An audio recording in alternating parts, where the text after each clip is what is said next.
Good afternoon, everyone. My name is Andrew Zoran with Phoenix National Labs. I welcome you to our next edition of Tech Talk. With us, I have Neil Miller with Skanska, who was one of our clients and a general contractor. Today, we're going to talk to you about the importance of special inspections and how they keep the public safe from disasters. But before we get into that, let's explain what a special inspection is. Neil, would you like to explain what that is?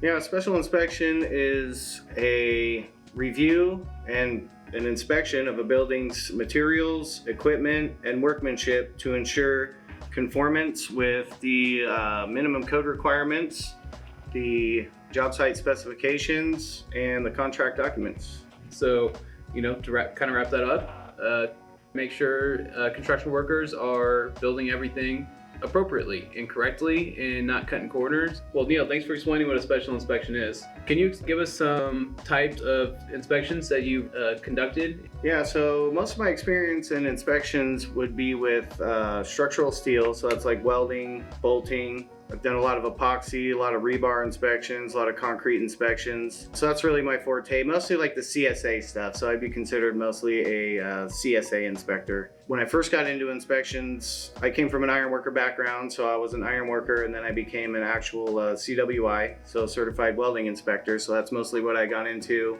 It's mostly what I'm comfortable with even to this day. So yeah, most of my inspections have revolved around welding and bolting, high strength bolting for structural steel. Right on, right on. Neil, thanks for explaining, the most frequent type of special inspections that you've been doing out in the field. So I know, Neil, I know you're from California. So have you know a difference in cities and states across the country and how they do their special inspections, the municipalities? Yeah, so obviously California is in a seismic zone, so you'd have like California, Oregon, and Washington all in seismic zones.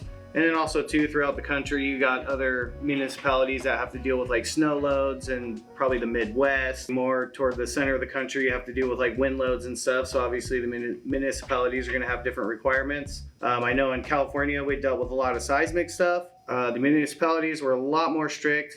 They almost always went above and beyond the minimum code requirements. There are also code supplements that deal with these different types of situations. The D1.8, specifically for the welding, is a seismic supplement to the D11 code book for welding. So yeah, there's definitely different requirements that would be in California that you're not going to find in Phoenix, Arizona. Phoenix, Arizona doesn't necessarily have any inclement weather. It gets hot, so that's about it. So maybe expansion and contraction you would have to deal with, but that's not necessarily a structural issue. Yeah, there's definitely differences, and as an inspector, you're really required to know what those differences are. If an inspector from Phoenix, Arizona was to go to LA or San Diego, they would have to be aware that there are different requirements for that municipality and that you would have to know what they are. Neil, thank you for explaining the differences in cities and states across the country and how they might differ in their special inspections. Now, would you be able to give us on-site examples that define the significance of special inspections in different situations that you've identified? Yeah, so these columns were pretty massive, and they had these drag plates. So basically they were connecting these steel columns to concrete columns. Well, they had these embed plates that ran along the top of the concrete walls. Those embed plates were supposed to be attached to the column base plates. Well, they had these big 2-inch thick, we called them drag plates, that welded to the column base plates like this. So it was a CJP weld, 2 inches thick, and we had to do, pre and post weld heat treatments on them. After they were all welded, visually they look good. So keep in mind these plates were only maybe an inch off the concrete below. So what they did was they welded the backing bar to the underside of the plate with a fillet weld all the way down across the bottom there. They completed the CJP weld on the top, which looked visually acceptable. Well, it was also a requirement to do ultrasonic testing on these drag plates. There was an indication that was outside of the weld zone.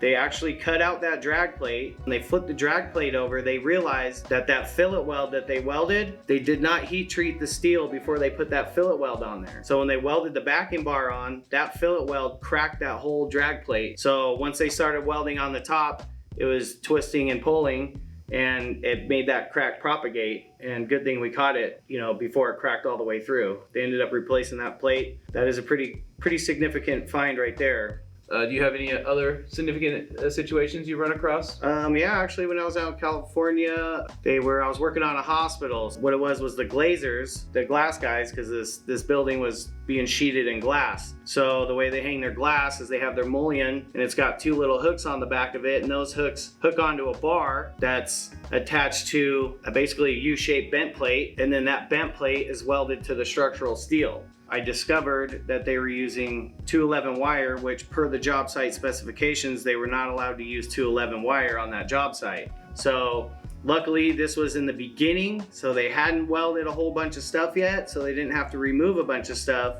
So there's another good point there we could talk about is also welding certifications and welding procedures. Welders were certified and they did have WPSs in California, so their documentation and paperwork they're very strict. I just don't think that the guy that they sent to the supply store knew what he was looking at. Probably an apprentice, you know what I mean? So they just sent the apprentice to the store to go get this stuff rather than sending their certified welder to go get it. So yeah, there's, and again, that's like the importance of us as, QA or QC inspectors is to look out for this type of stuff, because mistakes are made. And a lot of times they're not on purpose. And that's a lot of stuff that I find out in the field too, is just not people trying to do it wrong on purpose and get away with it. It's a lot of times just people just don't know.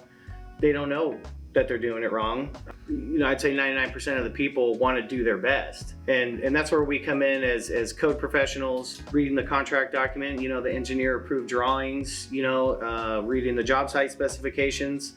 Now that I understand that people aren't doing it wrong on purpose, they just don't know, I try to make it a point to inform them. This isn't right because of this.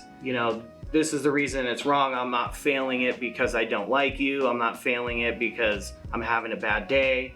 I'm failing it because it's not meeting the requirements, and here are the requirements. And if I know why that's a requirement, then I'll even share that information. That's awesome. That's awesome. It's really nice that we're out there trying to teach them as well, and not just being the police, right? Everyone thinks we're just the bad guys, and really we're not. We're just trying to make sure that we have a quality product and everyone's safe in the end of the day.